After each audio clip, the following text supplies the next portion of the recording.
आज जो मैं आपको सुना रहा हूँ कहानी, शायद सुनने के बाद आपकी आंखों में आ जाएगा पानी। ये कहानी लगन, समर्पण, निष्ठा और साथ की है। ये कहानी जितनी मेरी है उतनी ही आपकी है। इस कहानी का जो मुख्य किरदार है वो हमारे आपके जीवन का आधार है। वो आपके लिए ज़्यादा, अपने लिए कम बनी है। हाँ जी, बिल्कुल सही समझ रहे हैं आप। वो हमारे आपकी पत्नी है।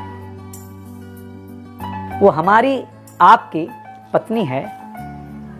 कभी आपने सोचा कि वो आप एक के साथ रिश्ता जोड़ा था, लेकिन एक के साथ रिश्ता जोड़ने के लिए उसने घर, गली, आंगन, मोहल्ला, सखी, सहेली, माँ बाप, न जाने कितनों रिश्तों से अपना मुंह मोड़ा था। याद करिए, जब आपके साथ ब्याही थी और आपके घर आई थी तो बहू, भाभी, दुल्हन, न जाने कितने नामों के साथ बुलाई जाती थी।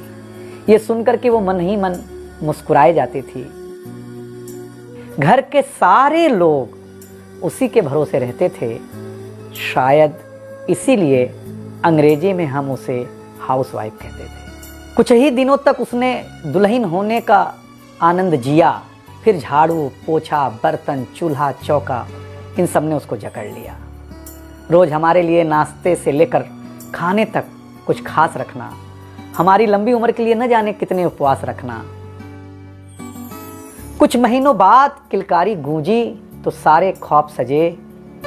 वो माँ बनी तो हम भी बाप बने। जैसे जैसे वो उम्र की सीढ़ियाँ चढ़ती गई, जैसे जैसे वो उम्र की सीढ़ियाँ चढ़ती गई, जवाबदारियाँ कुछ न कुछ रोज बढ़ती गईं। एक तरफ बच्चे पे नज़र, दूसरी ओर मैं ऑफिस के लिए लेट न हो जाऊं इस बात का डर।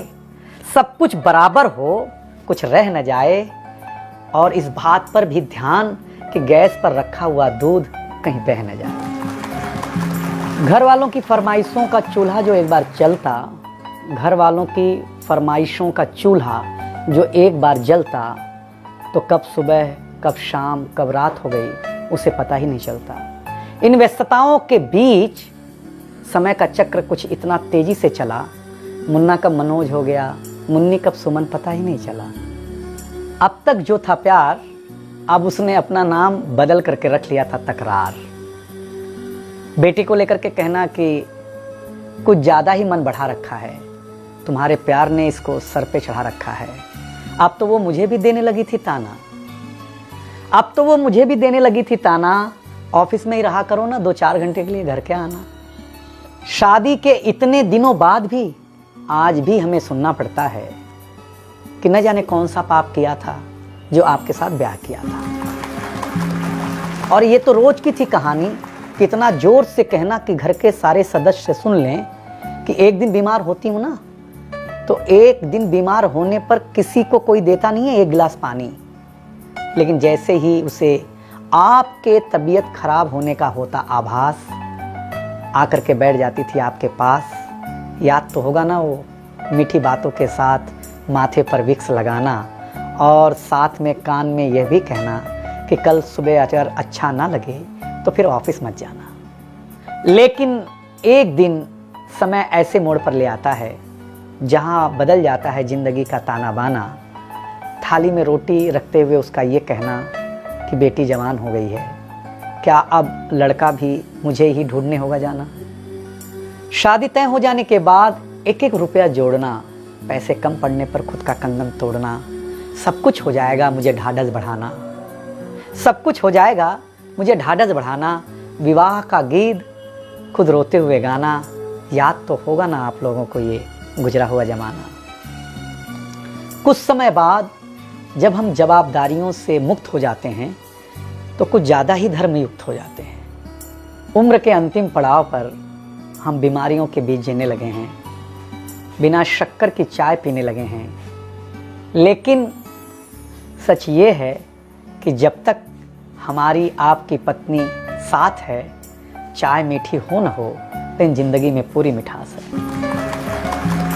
जबकि पत्नी के बारे में बहुत कम लिखा गया है, हर जगह माँ का ही गुणगान है। मैं मानता हूँ कि माँ महान है, लेकिन आपके जीवन में आपकी पत्नी का भी महत्वपूर्ण योगदान है। तो आपसे निवेदन इतना सा है कि आप अगर घर पर हों या घर पर जाएं तो अपनी पत्नी का हाथ हाथ में रख करके संतोषानंद जी का लिखा हुआ एक गीत गाएं कि तू धार है नदिया की, मैं तेरा किनारा हूँ, तू मेरा सहारा है, मैं तेरा सहारा हूँ। आँखों में समंदर है, आशाओं का पानी है, जिंदगी कुछ भी नहीं, तेरी मेरी कहानी।